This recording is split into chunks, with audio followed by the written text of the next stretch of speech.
Hi guys, this is an update video for the GopherLive vids channel. This channel is pretty much, ready for release as it were. I mean, when I announced it, it only had 2 videos.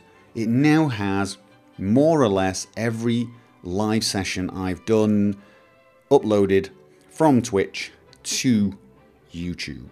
Not all of them. I haven't uploaded my Titanfall. I may do that, but it does take a little bit of time. It took me a good portion of the weekend to get all of these videos across, and then, some time today and yesterday getting the thumbnails, getting all the descriptions and so on. Obviously, I had a lot of videos. I had a lot of videos to get across, and that, of course, took the time. Hopefully now it'll only take me a little bit. After each live stream, I'll probably spend an extra half hour and upload to YouTube, something like that.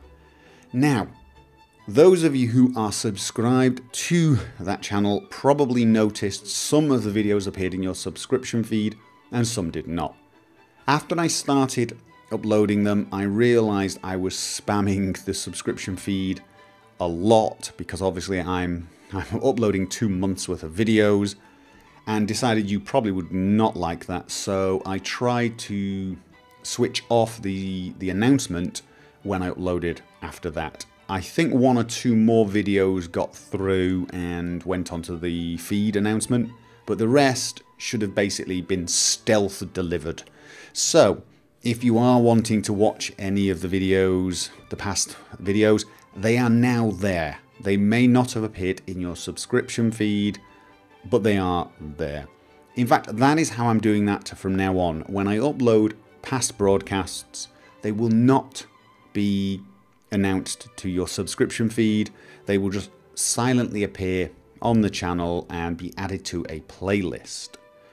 The things that will appear in your subscription feed are going to be the weekly timetable announcement, any other announcements like, oh, I'm doing a surprise stream now in an hour or something like that. That will appear.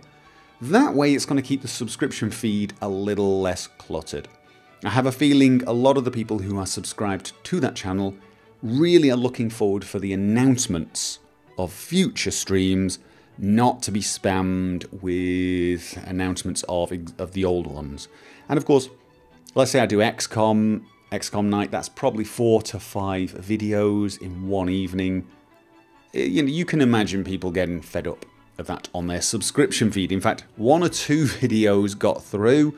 I noticed occasionally I would accidentally have one that would get announced, and it would get a lot of views, a few hundred views, whereas the next one would get 10 views. And this basically tells me people are clicking on it to get it out of their subscription feed, and I totally understand. So that's what I'm thinking.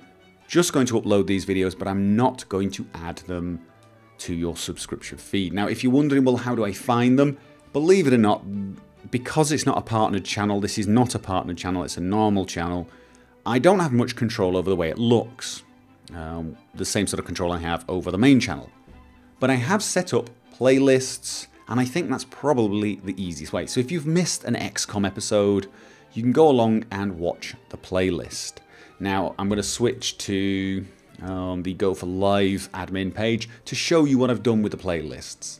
XCOM, for example. Now, that is one long playthrough, so all of these videos are actually part of, well, a single, what you would call a live Let's Play. But you'll notice Enemy Within 1, part 1 of 4, 1, part 2 of 4, and so on. Hashtag 1 means part 1. That was all recorded in one evening.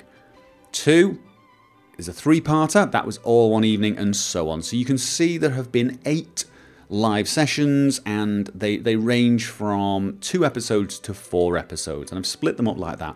Each episode is around an hour and a half, some a little bit more, some a little less. It does depend on the Twitch feed. For example, there's one here that was 28 minutes. That's because the Twitch feed just stopped at that point and restarted. So, but anyway, they are in order. You can, if you've missed all of them, watch one at a time.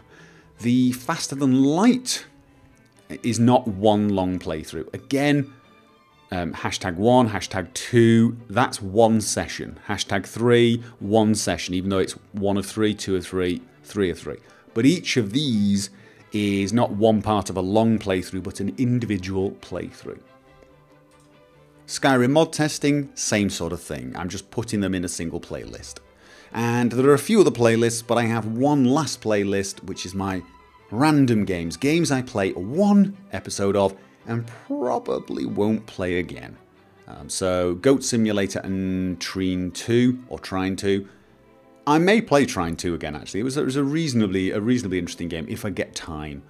If I do suddenly play more of that, I will probably make a playlist and move that into a playlist. But the random games are just going to be games where I've just, done a session. And again, I may add a Titanfall playlist. I'll have to see.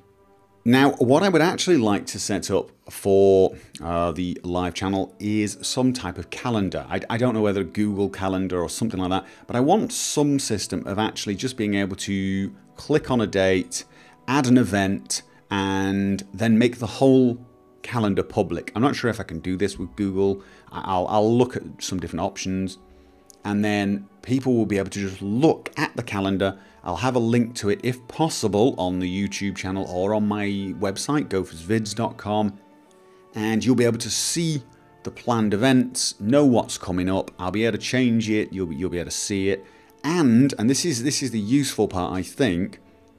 Once an event has happened and I transfer the footage to YouTube, I will be able to edit the entry, the past entry, and add the links to the YouTube videos. This means if you miss XCOM Friday one week, you can literally just go along and say, oh, there it is, that's what I missed, click watch. I think that would actually be very convenient and, well, a lot more use than the YouTube homepage. The YouTube homepage is not, it's not brilliant, is it? Right, so that's what I'm thinking. Get a calendar up and then have a link to the calendar up here, or on my website, something there, something that you all know about, and you can view anytime you like. I do know you can actually set up some sort of event system on Steam. I'll have a look at that. I do have a Steam group, although I can't add anyone else as a friend because my friend limit has been reached. We can have an unlimited number of people in a Steam group.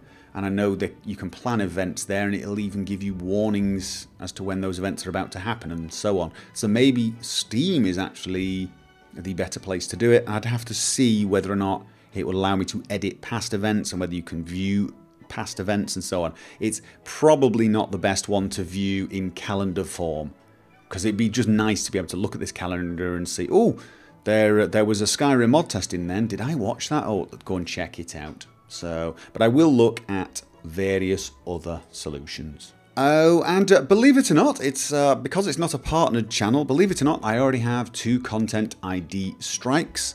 One of them is for a Fallout New Vegas mod testing, so it's probably the music, the atmospheric music again, that happened. And the other one is XCOM, and I can't for the life of me figure out what it's for, because the point at which it says it's matching the content, the only thing you can hear is the sound of rain. It's a map, that's all you can hear is rain in the map and not a lot else. I have no idea what they're claiming on that one, but yes, that has been claimed. I've challenged those 2. My guess is they'll be fine.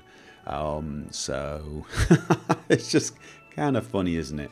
Content ID claim on the sound of rain. There you go. Anyway, that is it. I will let you guys go, and I will catch you next time.